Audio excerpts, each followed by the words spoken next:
Hello bachcho, let's read the question. So the question says let AB be a chord of length 12 of the circle x minus 2 whole square plus y plus 1 whole square is equal to 169 upon 4 if tangents drawn to the circle at points A and B intersect at the point P, then 5 times the distance of point P from chord AB is equal to. So the key concept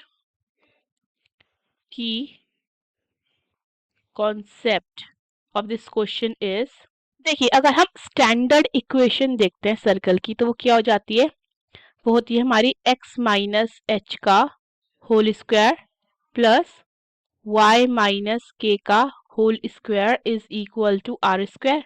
okay, so यहाँ पे centre के बारे में बात करें तो हमारा h comma के क्या हो जाता है, सेंटर हो जाता है, और हमारा r क्या होता है, r हमारा यहाँ पे रेडियस होता है.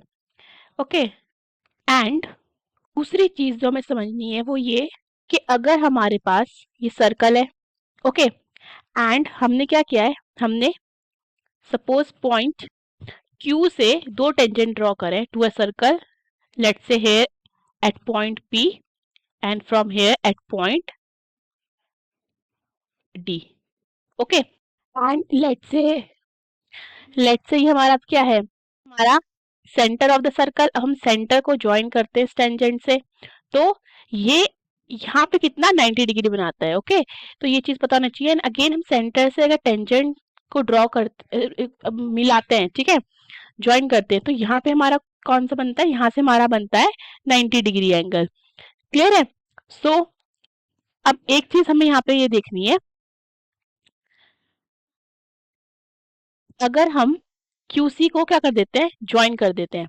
ओके, तो ये ट्राइंगल यानी कि हमारा ट्राइंगल CPQ और CDQ दोनों क्या हो जाते हैं, कॉन्ग्रेंट हो जाते हैं. कैसे कॉन्ग्रेंट हो जाएंगे, देखिए ये रेडियस से काम कर रहा है, ये रेडियस से काम कर रहा है सर्कल के, तो दोनों इक्वल होंगे, तो CP is equal to CD हो जाता है और CQ is equal to CQ हो जाता है, कॉमन है. और अगर हम एंगल CPQ देखें तो एंगल CDQ के इक्वल होगा क्योंकि दोनों 90 डिग्री है, तो हमारा ट्राइंगल CPQ CDQ के क्या हो जाता है, कॉन्ग्रेंट हो जाता है.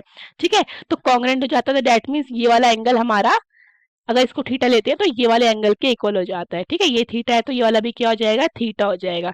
ये चीज क्लियर है? सो अगर ये कंडीशन आती है हमारी तो दोनों ट्राइंगल CPQ और ट्राइंगल CDQ दोनों क्या हो जाते हैं, कॉन्ग्रेंट हो जाते हैं, और ये हमारे क्वेश्चन में आगे काम आएगा. ठीक है, तो अगर हम क्या करते हैं, हम अपनी गिवन इक्वेशन से कंपेयर करते हैं, तो अगर हम उसके सेंटर और रेडियस लिखते हैं तो सेंटर हमारे पास कितना आएगा सर्कल का, सेंटर आ जाएगा 2, -1 और रेडियस कितना हो जाएगा, आर स्क्वायर हो जाएगा 169 अपॉन 4. ओके, तो हमारा रेडियस आ जाएगा, एक आएगा -13/2 और एक आएगा +13/2. तो +13/2 लेंगे, क्यों, क्योंकि रेडियस नेगेटिव नहीं हो सकता, तो हमारा रेडियस आ जाता है यहाँ से. नाउ हम एक सर्कल ड्रॉ करते हैं. ओके, यहाँ पे हमने एक सर्कल ड्रॉ किया है और हम यहाँ पे एक कॉर्ड ड्रॉ करते हैं. ओके, ये जो आता है हमारा कॉर्ड AB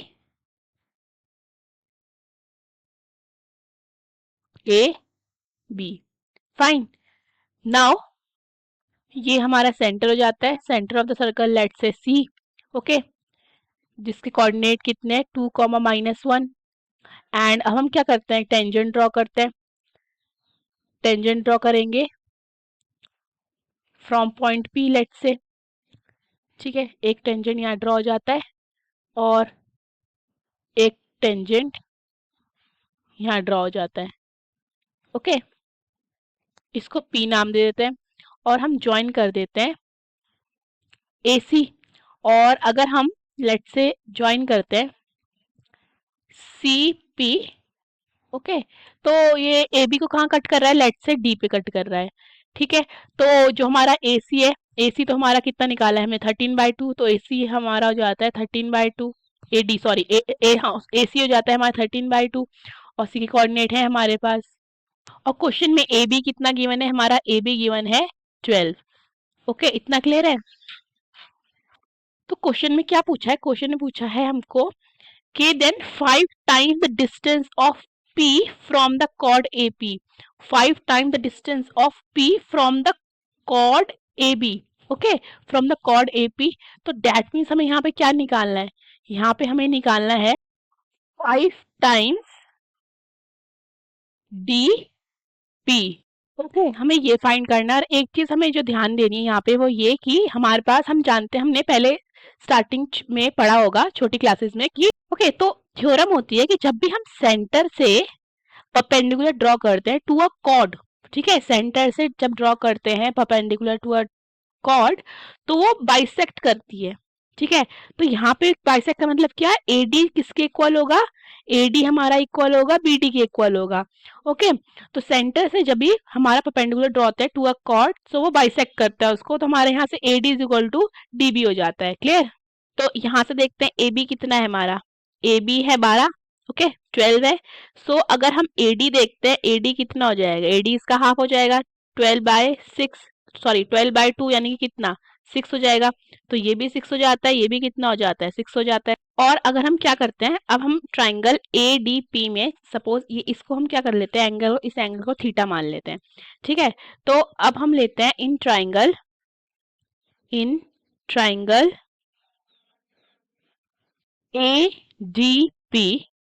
ADP में अगर हम एंगल ADP लिखते हैं तो कितना हो जाएगा, 90 डिग्री। 90 डिग्री कैसे हो जाएगा देखते हैं।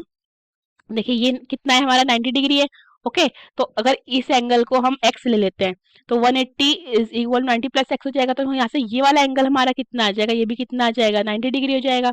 ओके, और अगर हम एंगल PAD लिखते हैं, PAD, तो PAD हमारा 90 डिग्री माइनस थीटा हो जाएगा। कैसे, अगर हमने इसको थीटा लिया है, ये हमारा कितना है 90, इसको थीटा लिया है, ये हमारा 90 है, तो ये कितना हो जाएगा, sum of all the angles of a triangle कितना होता है 180। तो ये हमारा A कितना हो जाएगा, A हो जाएगा हमारा 90 माइनस थीटा। क्लियर है। तो हमारा एंगल PAD 90 माइनस थीटा हो जाता है। और एंगल PAC, अगर हम एंगल PAC देखते हैं, PAC, तो वो थ्योरम से जो हमने पहले समझी है उससे क्या हो जाएगा, वो हमारा 90 डिग्री हो जाएगा। ओके, सो एंगल, हम एंगल PAC को क्या लिख सकते हैं, हम उसको लिख सकते हैं PAD प्लस एंगल CAD। तो वैल्यू पुट करते हैं इनकी, तो कितना हो जाएगा, 90 degree will be equal to 90 degree minus theta plus angle CAD। 90 से 90 कट हो जाता है, तो हमारा एंगल CAD किसके इक्वल हो जाता है, थीटा के इक्वल। ओके, नाउ हम लिखते हैं इन ट्राइंगल